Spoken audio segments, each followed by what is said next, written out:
Assalamualaikum warahmatullahi wabarakatuh. Yang terhormat kepada Abi Hanif dan Umida selaku pengasuh Pondok Pesantren Super Kemla Robin Fida. Yang terhormat kepada Mas Amik, Mas Awan, Nizara, Ningria, dan Kamila.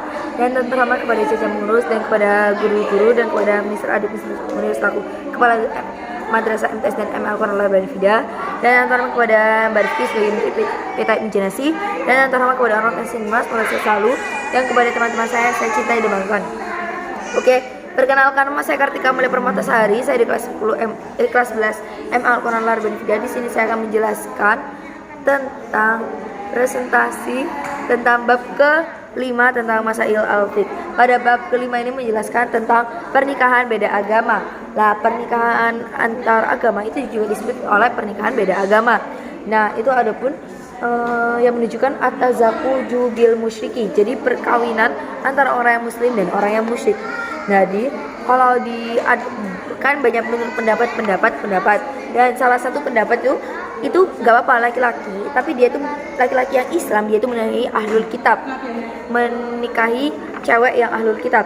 Nah itu karena dia itu dengan bertujuan untuk bersikap toleransi seperti itu. Kemudian nggak apa-apa juga laki-laki yang Islam, tapi tidak boleh laki-laki yang Islam menikahi wanita yang musyrik itu karena kecuali si perempuan itu lagi tadi itu tuh dia tuh masuk Islam, jadi harus mualaf dulu. Kemudian kalau perempuan itu tidak boleh menikahi laki-laki yang ahlul kitab karena laki-laki itu kan harus pemimpin itu harus Islam guys, nggak boleh kalau beda agama.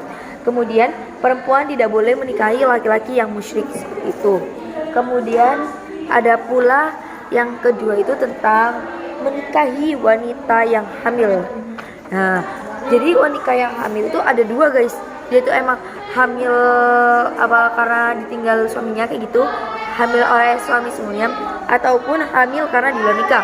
Nah misalkan ada pun anak yang dia itu anak luar nikah, anak hasil hubungan luar nikah. Nah anak itu disebut anak zina, tapi yang anak terlaknat, tapi itu bukan dianukan ke anaknya itu tetap suci, tapi ke orang tuanya, ke nasabnya orang tuanya yang dianu itu, yang berdosa itu. Nah, ada yang bilang itu tuh boleh, tapi dengan syarat dia itu udah dicambuk, terus dia itu yang kedua pasangan itu udah dihukum berat, dihukum dicambuk, kemudian udah taubat gitu. Kemudian ada pula yang itu seperti Abu Yusuf, kalau dia itu mengatakan bahwa tidak boleh menikah karena itu hukumnya tidak sah. Kemudian kalau Ibnu Qudamah dia tuh dia tuh nggak apa-apa nikah, tapi dia itu harus yang si perempuan itu harus melahirkan dulu baru nanti nikah.